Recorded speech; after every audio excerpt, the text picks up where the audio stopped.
You're traveling through another dimension, a dimension not only of sight and sound, but of mind. A journey into a wondrous land whose boundaries are that of imagination. Your next stop, the Twilight Zone.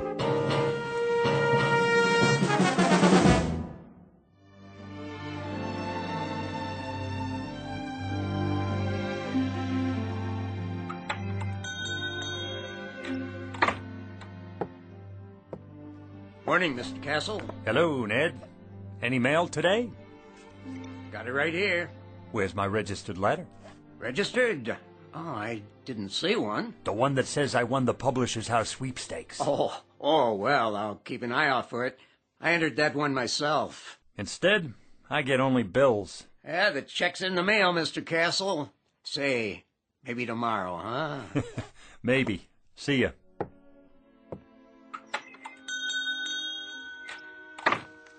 Another bill, and another, and another. Edna, what about the gas and electric? What? The gas and electric bill. How many months is that? 2 months. That's one you'd better pay. That's the one I can't pay. Mr. Castle? How are you, Mrs. Gumley?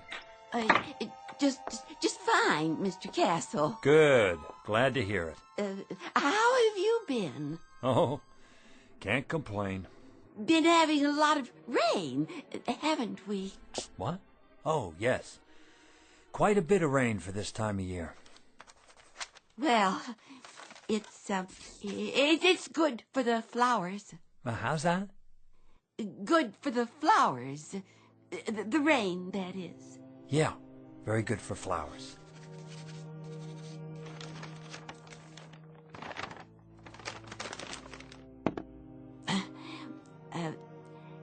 An heirloom today, Mr. Castle. An heirloom, Mrs. Gumley. You don't say. Oh, yes, Mr. Castle. Been in my family for years. Has it now? Years and years. It's supposed to be very valuable. Hand-blown glass is what it is. Mrs. Gumley, it's just a plain old glass wine bottle. Do you know what it's worth, actually? Nothing. Not even a deposit. If you could find the store where it came from, that's what they'd give you. Nothing. I could let it go for $1. Mrs. Gumley, if I could spare $1, I'd give it to you. Believe me, I would. But things have been rough here. The pawn shop business isn't what it used to be. I'm so in debt myself that... I see.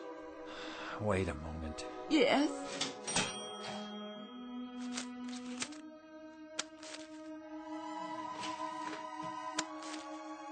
$1 it is, then.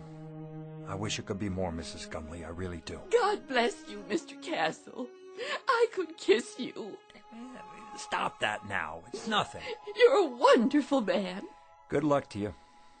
And to you. Better days for all of us. Mr. Castle, it's not an heirloom, you know. I found it in a garbage can. It's just a dirty old cheap glass bottle. Please forgive me for lying to you. That's all right, Mrs. Gumley. Who knows? Maybe it'll turn out to be an heirloom. We'll just have to wait and see.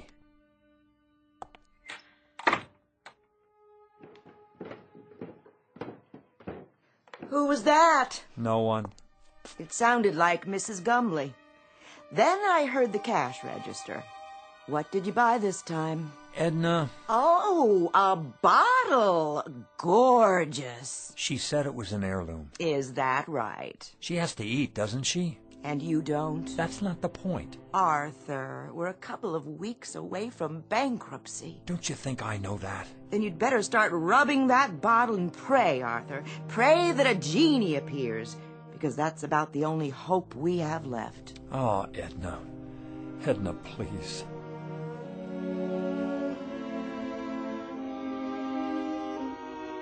Mr. and Mrs. Arthur Castle, suspended in that brief fragment of time before fate comes out of a bottle. Mr. and Mrs. Arthur Castle, gentle and infinitely patient people, whose lives have been a hope chest with a rusty lock in a lost set of keys. But in just a moment, that hope chest will be opened, and an improbable phantom will try to bedeck the drabness of these two people's failure-laden lives with the gold and precious stones of fulfillment. Mr. and Mrs. Arthur Castle, standing on the outskirts and about to enter the Twilight Zone.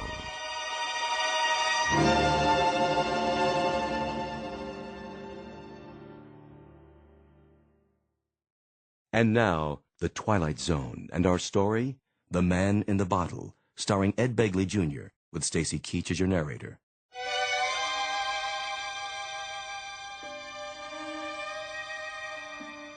Here, give me the bottle, straight into the trash with it. If you won't do it, I will. Wait, it's worth a couple of cents. A couple of cents, Arthur. A couple of cents. We've got more creditors than we've got cheap watches. You promised me no more handouts. Look, Edna, maybe all that's left for me is to try and find someone who I can feel sorry for. Can you understand that? I need to feel that I'm doing something of value. Maybe a man can be a failure for only so long, and then it catches up with him. Arthur, you're not a failure. Of course I am. Look around you, Edna. In this clutter you see the legacy of 100 years. My grandfather owned this shop, and it finally broke his heart. Then my father, and it killed him too. The meanness of it, Edna. The shabbiness of it. The hand-to-mouth of it. This isn't just a hock shop where you buy the pitiful little residue of other people's failures. It's a shrine to failure. That's what it is. It's a mausoleum, a burial ground for people's hopes. Arthur, please don't talk like that. Edna, what happens to us anyway? What happens to us? Have you ever thought of that? We're not old people, and yet this place is making us old. There should be years ahead of us. Years without having to make do, scrimping and counting and picking over checkbooks and budgets and final notices and old bills and... Careful, Arthur, you're knocking things over. I don't care about the bottle. I'm trying to explain... Arthur, what's all that smoke? I don't know, but it seems to be coming from inside Mrs. Gumley's bottle. How do you do? Where did you come from? From the bottle, of course. The bottle? It fell to the floor, the cork popped out, and here I am, at your service. I'm supposed to buy that. What do you take me for? Rather than go into any lengthy generic explanation of my existence, suffice it to say that I am here, and I am, in fact, a genie. In a business suit, with a derby hat and a walking stick. And you expect me to believe that you're a genie? That's quite correct. There's no such thing, except in fairy tales. On the contrary, I am living proof, in a manner of speaking. Arthur, who is this man? You'll have to do better than that, mister. I don't know what you're trying to pull here. Very well, I'll get right to the point. I can offer you 4 wishes with a guaranteed performance. 4 wishes? Aha! You got that wrong. It's supposed to be 3. In every book I ever read, it was 3 wishes. Better get your story straight. That's a myth, I'm afraid. Oh, they may have offered only 3 in the beginning.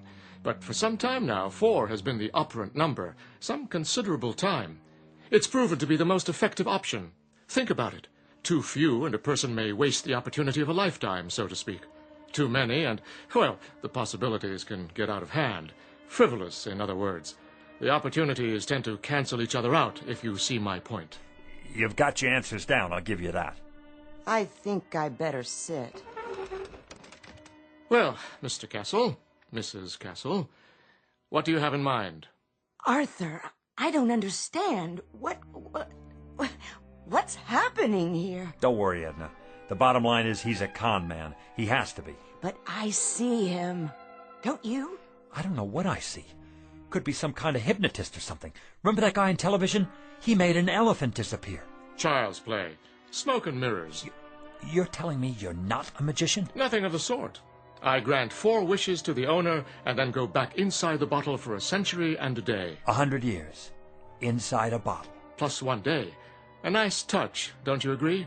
Until a summons comes from the next owner. What if there isn't another owner? But, my dear fellow, there must be. Consider the span of a man's life. 70. Isn't that the tradition? So let's say nobody calls you. or it's the wrong day. Ah, you've hit the nail on the head. I've learned to cultivate patience beyond anything you can possibly imagine. All of which means you're extraordinarily lucky today, as am I, in a manner of speaking. Maybe he's from the lottery. We didn't play the lottery this week, Edna. Just as well. The odds are quite unrealistic. What I'm offering you transcends any lottery the world has ever known. They're strictly nickel and dime operations in comparison. I have to think this over. Take your time. Interesting shop you have here. Chinese vases, Tiffany lamps, bric-a-brac of every sort. Mostly imitation, of course. No offense. Nonetheless, I have the distinct feeling I've seen some of these items before. How could you if you haven't been out of the bottle in 100 years? I meant the originals. The originals? How old are you? If I told you, you wouldn't believe me. Nice silver cigarette case. Faux Victorian, isn't it? My uncle's. He passed it down from his great-uncle, who bought it in Liverpool in 1914. Is that what he said? How much? Take it. Get back to the subject. What else about the wishes? Oh, yes. Now, I think the business at hand is for you and Mrs. Castle to decide the nature of your 4 wishes, keeping in mind, of course, that each wish is irrevocable. Once made, it is fulfilled, and once fulfilled, it is a matter of record. It can only be altered by yet another wish. Clear, Mr. Castle? Clear enough. I think we better call the police. Why not wish for them? I can bring you Scotland Yard, the Federal Bureau of Investigation, or every bobby in the City of London. That won't be necessary. Is it the police you want? No. That's not what we'd wish for. Arthur, are you out of your mind? Go ahead, Mr. Castle. You were saying? Well, if I had a wish... You believe him? Just for the sake of argument, let's say that I wanted that broken glass in the case over there. Let's say I wanted it to be fixed. The glass display case? Unless that's too hard for you. I broke it cleaning up the other day. One whole side is cracked. Is that all? It's too expensive to replace and impossible to glue together. Impossible. Would you like to make it official, Mr. Castle? Arthur, be careful with this man. You don't know what he's after. Well, Mr. Castle, is that your wish? Yes, that is my wish. I want the glass in the case to be repaired. Very well, then.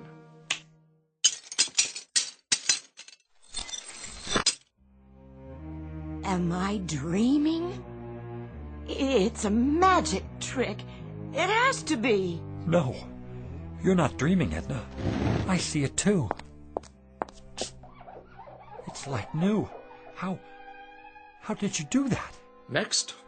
What? Well, Mr. Castle, you have 3 wishes left. 3 wishes. 3. Edna, 3 wishes. Anything we want. Think, Edna, think. What do we want? Why, I don't know. I asked you to think. I'm frightened. A new shop, Edna. An expensive shop on 5th Avenue. We could have that just for the asking. But Arthur... Or travel. Take trips. We could see the places we could never afford to visit, like Paris or Rome or even the South Seas. We could take a cruise around the world, first class. Surely there's a catch. Oh, money. $100,000. $200,000. $1 million. We wouldn't have to grub anymore. We wouldn't have to sit here and waste our lives away. Arthur, it isn't right. There's something unholy about it. Clothes, Edna. Expensive clothes, jewels, a beautiful house. No more worries for the rest of our lives. Are you sure? Edna, we don't have to rot away here. We can have anything we want. Anything, Edna. Money. Money. The simplest of all requests, Mr. Castle. Simple. For you, maybe. How much would you like? In what denominations? Edna, how much do we want? I don't know. I just don't know. $1 million. That's what we want. $1 million. In what form? Gold? Silver? Of course, there are market fluctuations in precious metals, so there will naturally be an element of risk. Platinum shows the least movement. Diamonds are relatively stable at the moment. Forget it. Cash only. All negotiable U.S. currency. Very good. Denominations? No 50s or 100s. Make it $5 and $10 bills. Recent dates and no counterfeits. Where would you like it? Savings account or checking? Perhaps a numbered deposit in a Swiss bank. Right here. Here? Where I can see it. On the floor? Don't you worry about that. Just bring it here. I'll take care of the rest. That is your second wish. You understand English, don't you? That's our wish. Coming right up. Oh, just one thing. Aha! Arthur, I told you. Do you mind terribly if I... If what? If I smoke? Is that all? Of course, if you prefer otherwise. I see the no smoking sign on the wall. No, go right ahead.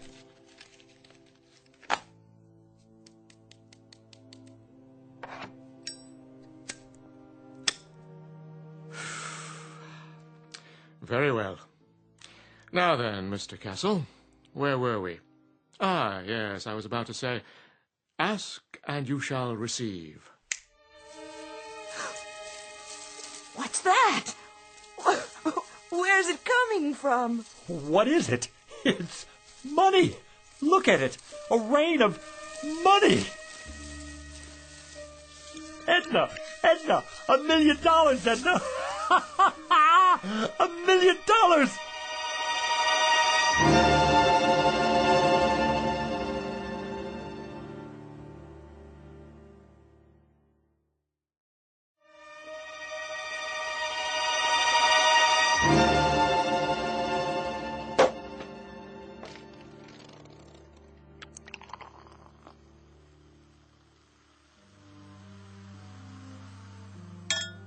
There you are, Edna. Champagne. I think I've had more than enough. I suppose you're right. How can I work if I have a hangover? Well, you could take the day off. Edna, you're a genius. Why didn't I think of that? We both could. Close up the store and... And what? I wouldn't know what to do, would you? Well, let's see now. It's a beautiful day. We could take a walk together in the park. Oh, Arthur, I'd have to get dressed up, and I don't have any comfortable shoes. Or we could go to a restaurant. Any restaurant at all. But we've already had lunch. Then we could take in a film downtown, or a play, a musical. Do you know how many years it's been since we did that? And leave all this money out like this?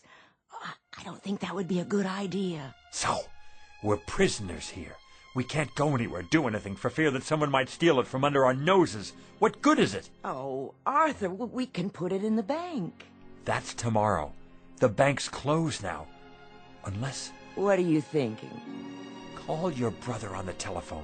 Tell him to come over here. He needs money for his operation, remember? Oh, I like that idea. And while you're at it, call Aherne, the butcher, and Mrs. Teola, and the checker at the market. And that nice girl at the bank. And the dry cleaner. And here, look in the book. All our old customers, the ones who can't afford to get their valuables out of hock. Call them all, every one. What will I say? Tell them we need their help.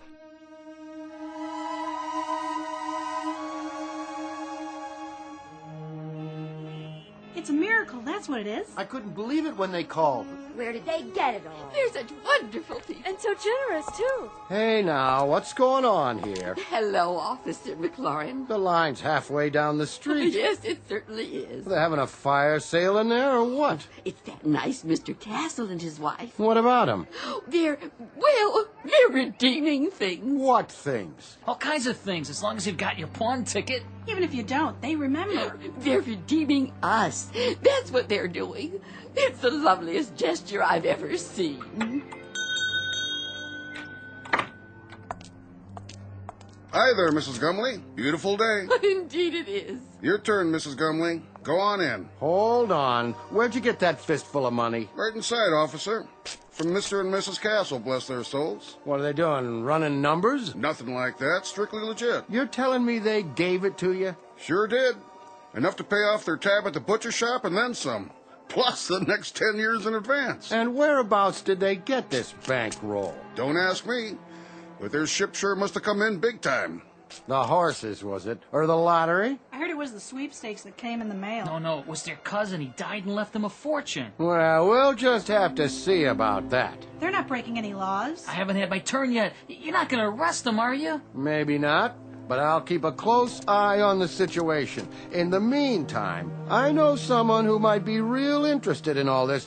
Don't you people go blocking the sidewalk now.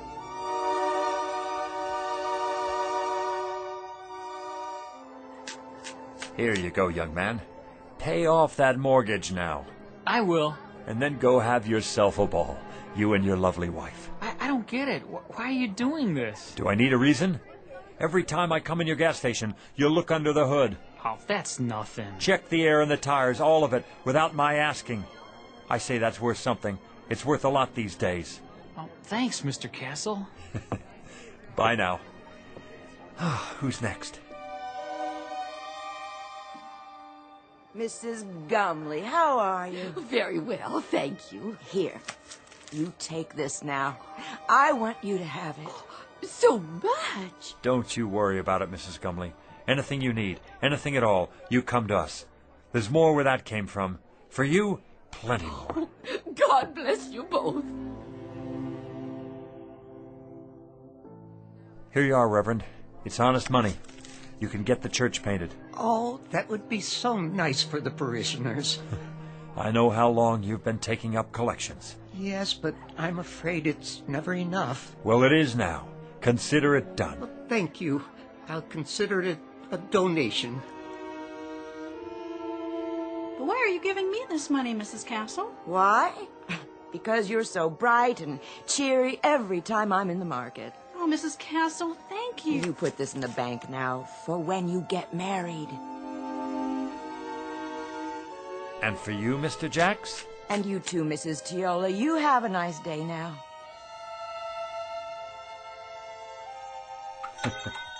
Don't mention it. Buy a round for everybody. On me. Is that all of them? Oh, for now. Put the close sign in the window, would you please? Of course, dear. Whew. Now that's what I call a day's work. You did wonderfully well, Arthur. I'm so proud of you. You know, Edna, I don't care how we spend the rest. I feel so good right now, seeing all those happy faces. I know. It would be nice to get away for a while, though. I agree. Some time in the sun, nothing fancy. How much do we have left? Look in the box. It's still practically full. We didn't put a dent in it. Your father would be proud. Rest his soul. And your grandfather. Tell me your opinion about something, Edna. If you like, dear. I'm wondering, do you suppose I still need to carry on the family business? Well, we don't have a son or daughter. I'd say you've more than done enough, Arthur. All these years. Even if we did have kids, I'd rather leave them money to start their own business. Something with a future. What about your cousin's children? Oh, that would be a wonderful present. And what about you? You've been so patient all these years. What would you like? Well, first, of course, you're going to retire. No ifs, ands, or buts. And then, wherever you'd like to live, Arthur, as long as we're together. Of course we'll be together. You think I'm going to take up with a young floozy? Oh, no, I don't think that. You wouldn't. It's not in your nature. But you're tired. You need to rest. We both do. Rest and live.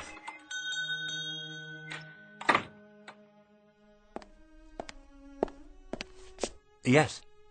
Good afternoon, Mr. Castle. Do I know you? Let me see. Harry Joy's son. I don't believe we've met before. Wait. Stu Wintner's nephew. That's it. Not quite. Are you from the life insurance company? Because if you are, we've got your payment right here. Just let me count it out for you. In cash. Is that all right? That's not necessary. Or we could write you a check just as soon as we make a deposit. And quite a deposit it will be by the looks of all this. I told you, Arthur, we should have put it away. Let me give you my card. Internal Revenue Service. That's correct. There's a matter of an income tax, Mr. Castle. You just send us the bill and we'll pay it. But send the bill in a hurry, would you please? My wife and I will be taking off for Europe very shortly. Oh, could we? Consider it done. Where would you like to go first? The Eiffel Tower, an African safari, waltzing in Vienna, perhaps? Dancing? We haven't been dancing since I don't remember. All that's about to change. Madame, may I have this dance? You may, sir. My, you're looking handsome. And you're beautiful, my dear.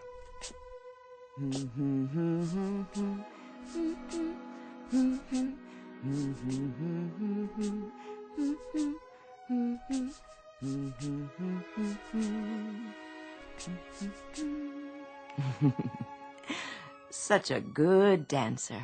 As are you. May I have another dance? My entire dance card, if you like. Dependents? Just a few details for the record. Ask away, we have nothing to hide. How many dependents can you claim? The whole neighborhood. They don't count.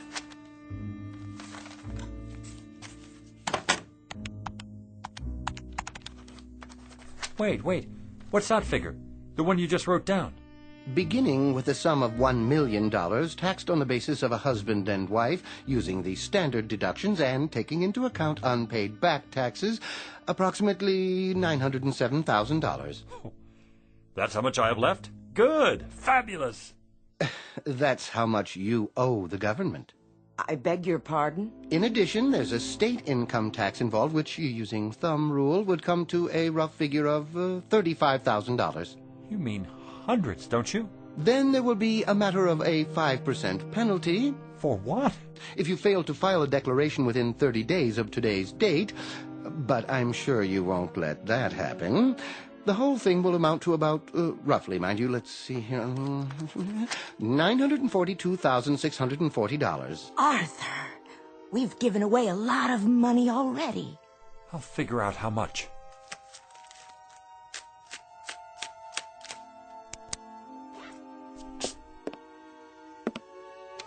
Fill out this form and send it to us with your check. It should be self-explanatory. If you want to use the installment plan, we'll send you a statement after your records have been analyzed. Mr. Castle? Yeah. Send us the bill. We'll be seeing you. Good evening to you, Mrs. Castle.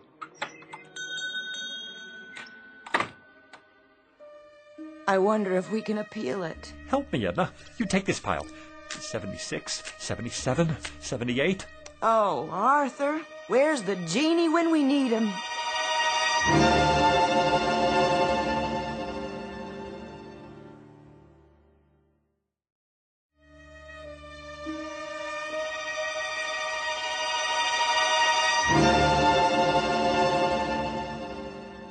Well, how much is there? $910,535, $910,540. We gave away almost $60,000, and this goes to taxes, leaving us with this. One $5 bill. That's our entire profit, Edna. $5 whole. That was quite a wish, Arthur. Quite a wish. And we haven't even paid the bills yet. If you'll recall, it was my suggestion that you reflect very carefully, Mr. Castle. Very, very carefully. Now he shows up. Had you made a wish that took into account the taxes involved... Look, you, plenty of sweet talk and promises and the whole thing, and all the time you're nothing but a con artist, after all. This time I want the $1 million, but I want it after... Arthur, no more money. You've got to wish for something else. Oh, something else, then. A new store. A chain of stores. They could burn down 1 hour after we get them. Success? Be careful, Mr. Castle. Success is a pretty broad term. He's right. You can't wish for success. I've got it. How about 10 more wishes? Or 20, or... Very clever, Mrs. Castle, wishing for more wishes. But I'm afraid that isn't permitted. Frankly, I'd be afraid to have you try it for fear of the consequences. What consequences? Why do you have to keep losing your temper? Why can't you think about this thing carefully and then come up with Well, you're no help to me, that's for sure. Here we stand in the middle of this crummy little pawn shop with the whole world out in front of us and anything to wish for that we want. Anything. And you just stay on my back and... Stop it! This doesn't sound like you. Not like the man I married. Not at all. Edna, what's happening to us? What's really going on here? Oddly enough, this is the normal pattern that seems to be generally followed. Great excitement, great emotionalism, and strangely enough, hard to believe though it may be, only a modicum of happiness. Well, you've got cheap customers here. Our price is no longer so high. We're people who haven't had much happiness. People who've carried a crummy hock shop on their backs all their lives. What, Edna? Tell me, what do we wish for? I don't know, Arthur. I just don't know. What about it? What can I wish for now? What can come to me without tricks? Without tricks? I question the semantics here, Mr. Castle. There are no tricks involved. There are simply normal and understandable outgrowths and conditions that go with any windfall. No matter what you wish for, you must be prepared for the consequences. What sort of consequences? Nothing more than cause and effect. Consider, for example, what happens when you throw a stone into a lake. The stone sends out ripples in the water. After a while, these ripples reach the shore. The bigger the stone, the bigger the ripples. And if the stone is large enough, you'll get a wave of water, even a tidal wave that could sweep you off your feet. It all depends on how much you disturb the way things were to begin with. Now do you see what I mean about consequences? That I need something without consequences. I'm not sure that's entirely possible. Something dead sure, at least. Something anchored, something airtight. I must agree, that would be the ticket. Is there such a thing? Sit down now. You'll give yourself a heart attack. Edna, I think I've got it. I think I know what it is. What, Arthur? Power, Edna. Power, prerogatives, to be in charge of something, to be a boss, to be a leader, with respect and the freedom to live as one likes. We could wish for that. Possible. Very possible. President of a corporation? That sort of thing? We could be sued, go bankrupt. Warden of a prison? That's idiotic. Mayor of a city? We could get voted out of office, and then what? Wait a minute. I know what. Head of a country.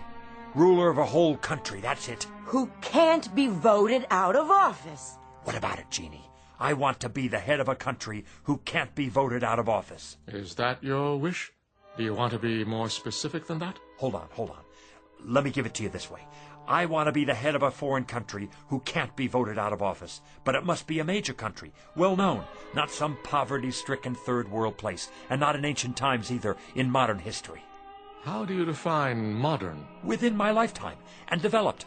A fully industrialized country with millions of educated people where I'm very popular and can't be voted out of office. No problem. You sure? Of course I'm sure. I mean, what about the consequences? Consequences, Mr. Castle? I've already told you. You run the risk of consequences no matter what you wish for, like the ripples in a stream. There's no predicting, at least not with absolute certainty, where they'll lead. All right, then. Go ahead, Arthur. Wish for that.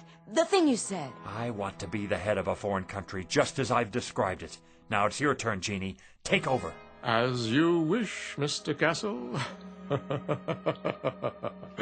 As you wish.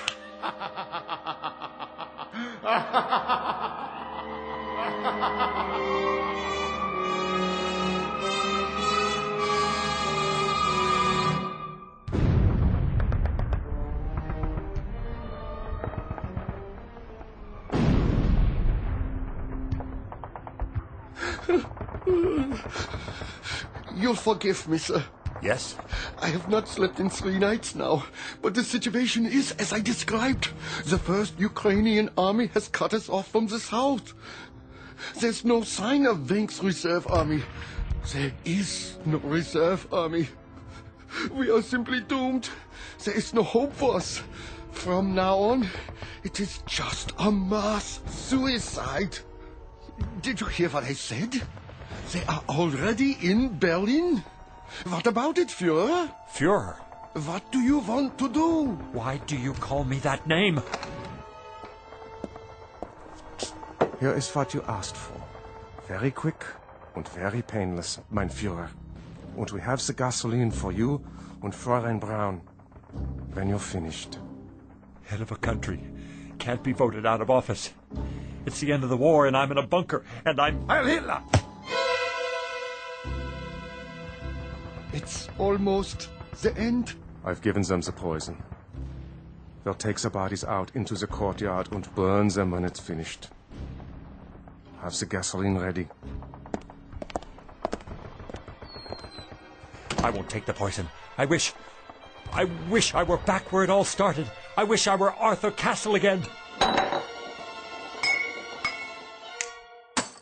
Oh, Arthur, you've broken it. What?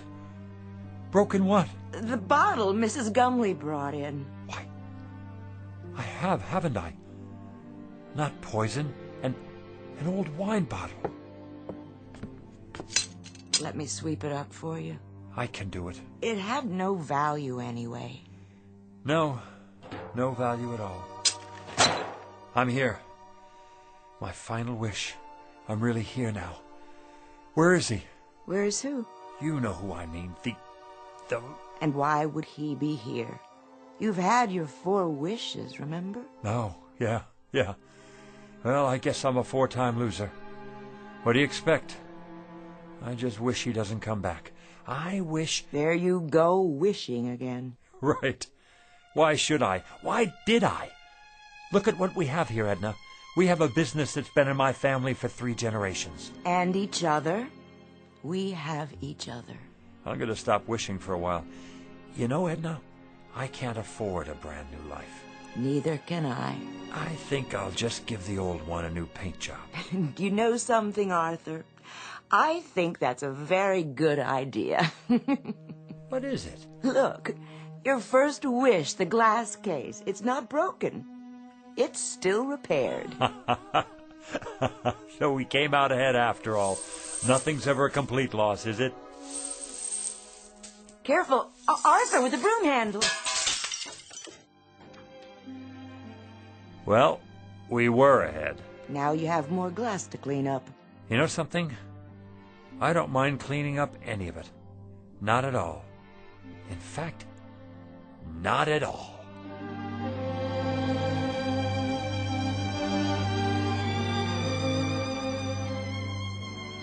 A poet named Lowell said it, something to the effect that granting our wish is one of fate's saddest jokes. Lesson to be learned out of a few fragments of broken glass in a trash can. And a word to the wise, to the garbage collectors of the world, to the curio seekers, to the antique buffs, to everyone who would try to coax a miracle from unlikely places. Check the bottle you're taking back for that deposit, because the genie you save might be your own. Case in point, Mr. and Mrs. Arthur Castle, fresh from the briefest of trips into the Twilight Zone.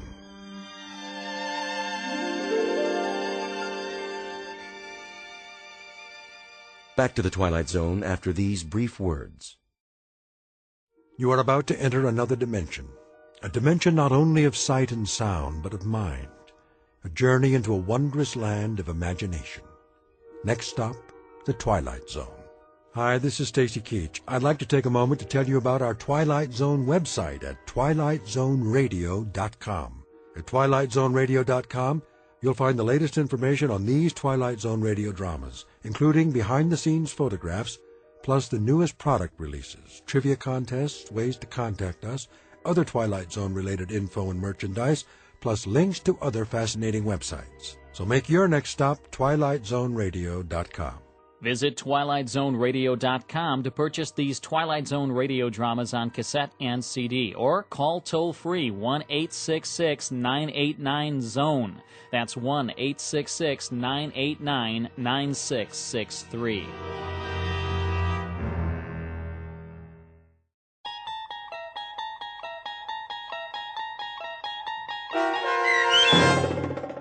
The Man in the Bottle, starring Ed Begley Jr., with Stacy Keach as your narrator, was adapted for radio by Dennis Etchison and based on a script by Rod Serling.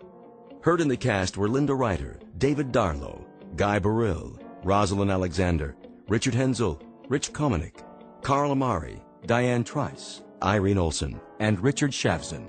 To learn more about the Twilight Zone radio dramas and to obtain audio cassettes and CDs of these programs, visit our website at twilightzoneradio.com.